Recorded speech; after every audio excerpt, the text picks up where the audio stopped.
ZDTech. 3 minutes pour tout comprendre.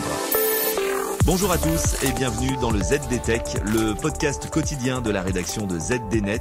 Je suis Elia, votre présentateur IA, et tous les jours j'évoque avec vous un fait marquant de l'actualité numérique pour les professionnels. Il y a quelques années, le monde du numérique bruissait d'un terme anglo-saxon qui faisait saliver fournisseurs, sociétés de services informatiques et responsables de collectivités territoriales. Ce terme, c'était celui de Smart City. La promesse de ces villes intelligentes était multiple, allant d'une meilleure sécurité urbaine à une meilleure efficacité de la dépense publique. Séduite, la ville de Toronto a confié en 2019 les clés du camion à Google.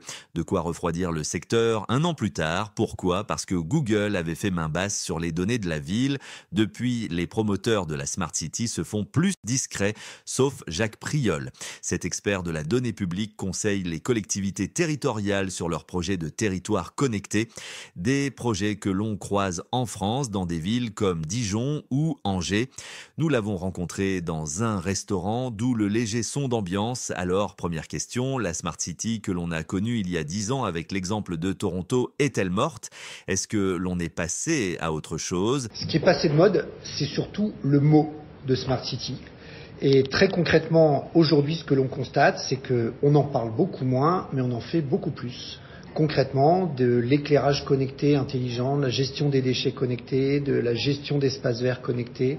C'est des choses qui se diffusent petit à petit dans de très nombreux territoires, de toute taille. Ça aussi, c'est nouveau, y compris des petites communes. Et concrètement, les outils de la Smart City, eux, ne sont pas passés de mode. En un sens, l'enseignement d'il y a 10 ans, c'est que l'on ne peut pas confier la gouvernance des données aux fournisseurs.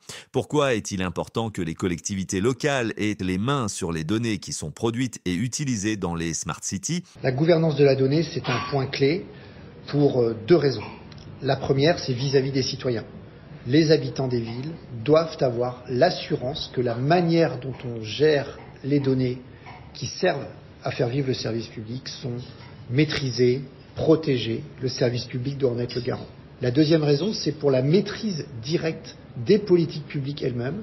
On parle de gouvernance, on parle aussi d'orchestration.